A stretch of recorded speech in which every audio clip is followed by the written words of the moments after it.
Waalaikumsalam warahmatullahi wabarakatuh.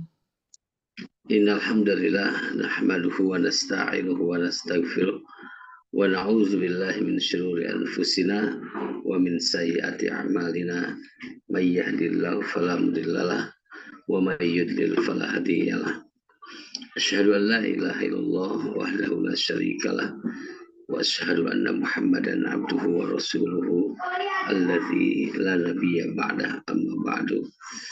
Allahumma salli wa sallim wa barik ala habibina wa nabiyyina Muhammad sallallahu alaihi wasallam wa ala alihi wa sahbihi ajma'in. Wa qala Allah ta'ala fil Qur'anil Karim a'udzu billahi minasy syaithanir rajim liya'lama an qad ablaghu risalati rabbihim wa hata bima ladaihim wa ahsa kulla syai'in wa qala fi ayatin ukhra wa kulla syai'in ahsaynahu kitaba. Ibu-ibu yang dirahmati Allah Subhanahu wa taala, puji dan syukur kita panjatkan ke Yang Maha Suci dan Maha Ghafur. Salawat serta salam kita limpah curahkan ke junjungan alam Kanjeng Nabi Muhammad sallallahu alaihi wasallam.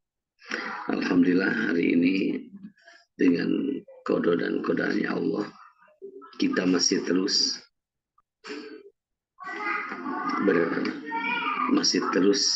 dalam majelis ilmi ini, walaupun kita majelis ilmiah online, tetapi alhamdulillah kita masih diberikan kesempatan oleh Allah untuk terus berada di jalannya, sabar di dalam ketaatannya, yaitu mencari ilmu.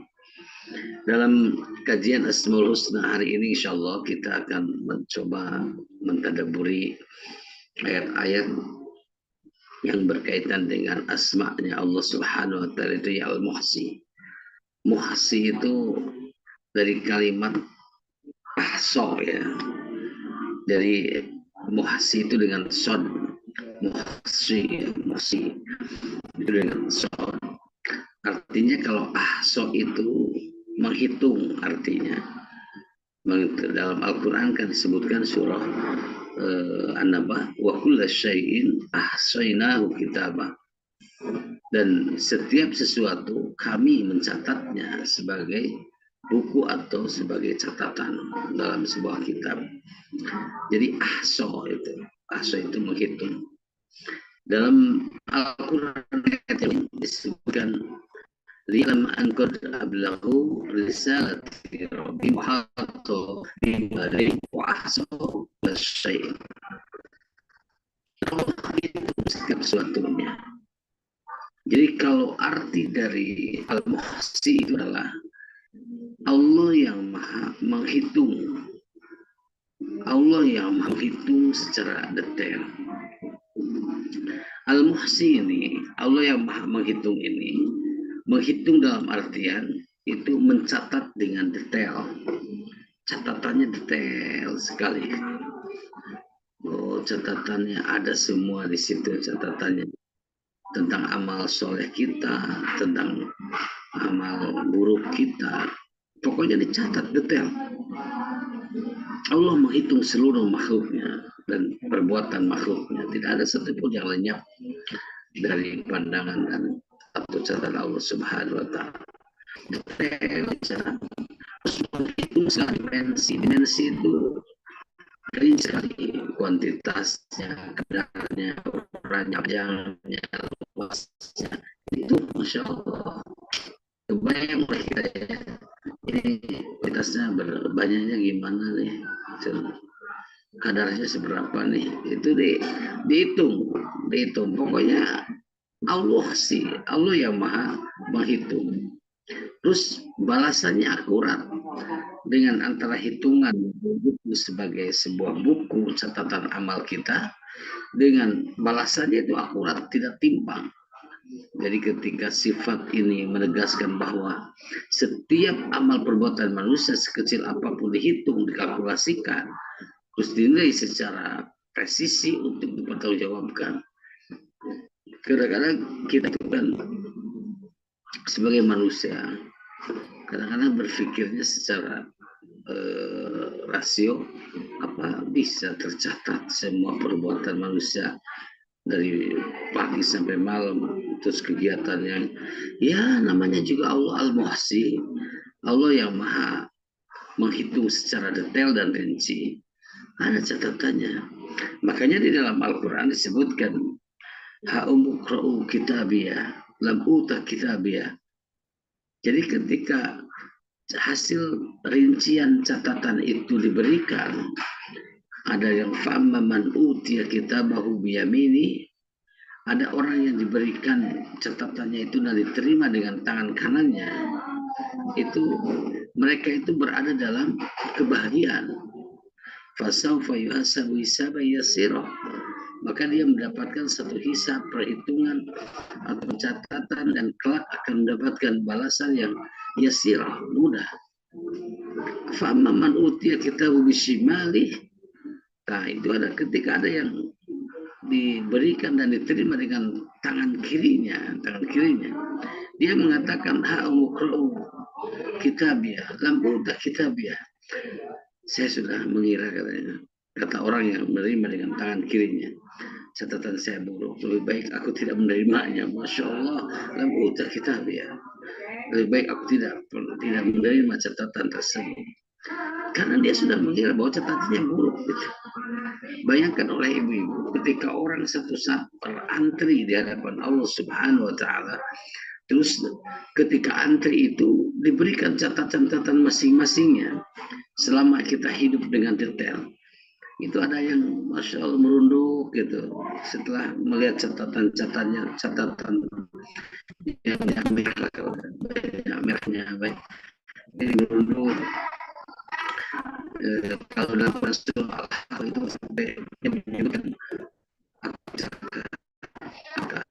celaka, maka disitulah banyak orang-orang yang ingin memperbaikinya, ingin memperbaiki amalnya, ingin baik, banyak keinginan, tapi semua itu sudah terlambat.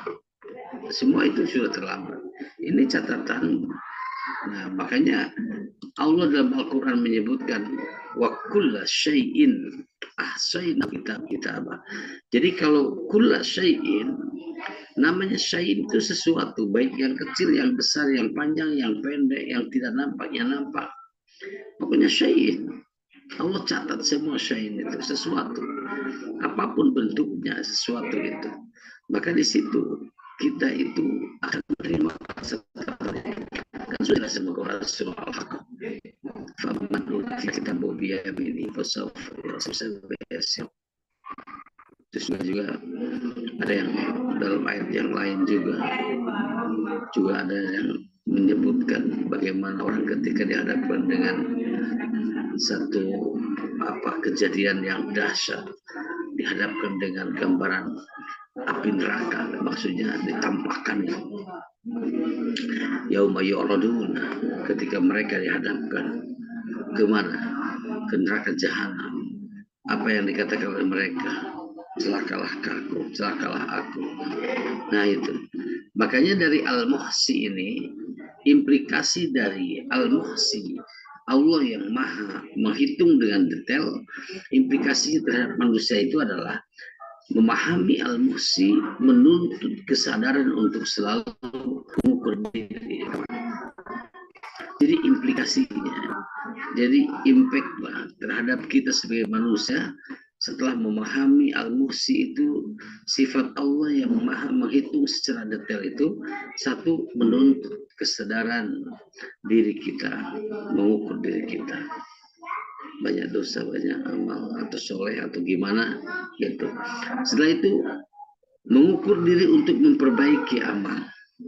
Ketika kita sudah mengukur bahwa diri kita itu banyak dosa, maka itu diperbaiki, segera diperbaiki, yaitu dengan amal-amal soleh, dan takut berbuat dosa karena semua tercatat. Dan kita sejujurnya setelah memahami Al-Muhsi ini, rasa takut itu muncul, rasa takut kepada Allah, karena semua amalan kita itu dicatat oleh Allah dengan detail, serta meningkatkan rasa syukur atas nikmat yang tak terhitung. Kita syukur atas nikmat Allah yang tak terhitung.